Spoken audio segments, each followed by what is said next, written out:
In the shadows of the cradle of humankind, buried beneath millions of years of earth and stone, scientists found fragments, bones, jaws, teeth, silent witnesses to a world that no longer exists.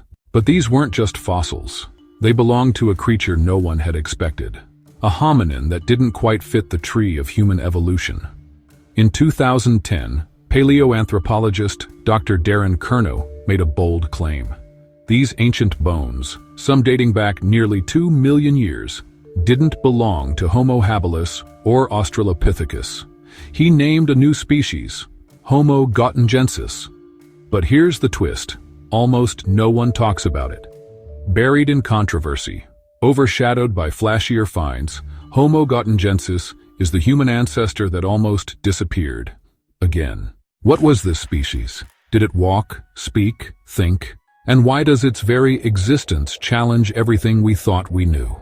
Let's uncover the strange, mysterious story of the forgotten human of Gauteng. The story begins in the fossil-rich province of Gauteng, South Africa. This area, appropriately nicknamed the cradle of humankind, has given us some of the most famous fossils in human history. Mrs. Pless, Littlefoot, and Australopithecus sediba. But among the hundreds of bone fragments excavated over decades, there were outliers, pieces that didn't quite belong to any known species.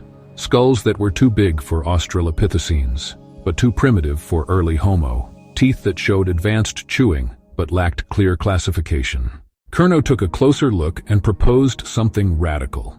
These scattered bones, some from as early as 1.9 million years ago, all belonged to one previously unrecognized species, Homo Gautengensis. If true, it would make Gautengensis the earliest known member of our genus, possibly predating Homo habilis itself. A human ancestor, older than the first human ancestor, smarter than expected. What makes Homo Gautengensis so strange is the contradiction between brain size and behavior. The cranial capacity is estimated at about 450 to 600 cubic centimeters, larger than most Australopithecines, but smaller than what we expect for early Homo species. Yet the dental wear patterns suggest the use of tools for food processing. Some of the sites associated with the fossils contain primitive stone tools, known as Oldowan tools, typically associated with Homo habilis. Could this species have crafted tools with a brain only marginally larger than a chimpanzee's? If so, it would challenge one of the most entrenched ideas in paleoanthropology, that bigger brains equal more intelligence. Maybe evolution wasn't a straight line of increasing brain power. Maybe Gautengensis found its own way to survive. A short, stocky, tool-using species, adapted to an unforgiving world filled with saber-toothed cats, giant hyenas, and shifting climate zones. Here's where it gets weirder. Many scientists remain skeptical about whether Homo Gautengensis deserves its own species status. Some say the bones are just a mix of Homo habilis and Australopithecus africanus. Others argue that the material is too fragmented to draw clear conclusions. And there's the problem. We may have found the oldest Homo species, but because it doesn't fit the expected evolutionary path, it's been ignored or dismissed. Sound familiar? Think of Homo sapronensis, or Homo naledi, or even the Denisovans, an entire lineage discovered from a single pinky bone in a Siberian cave. History keeps whispering the same message. We are missing chapters of our story. Homo Gautengensis might be one of them. So what did Gautengensis look like? Based on the fragments, they stood roughly 1.1 to 1.3 meters tall, walked upright, and had long arms, likely for climbing. Their jaws were powerful, suggesting a diet of hard, fibrous plants, seeds, and possibly meat. But here's the curious part. The teeth, especially the molars, were heavily worn, suggesting the use of tools to process food, or even the use of fire. Although no direct evidence of fire has been found at those sites. Could they speak? There's no way to know, but their anatomy suggests they could have had a basic vocal range. Maybe not language as we know it, but communication nonetheless.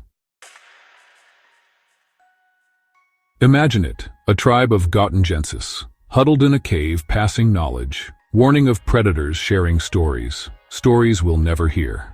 Lost in the dust of time. Why did Homo Gautengensis vanish?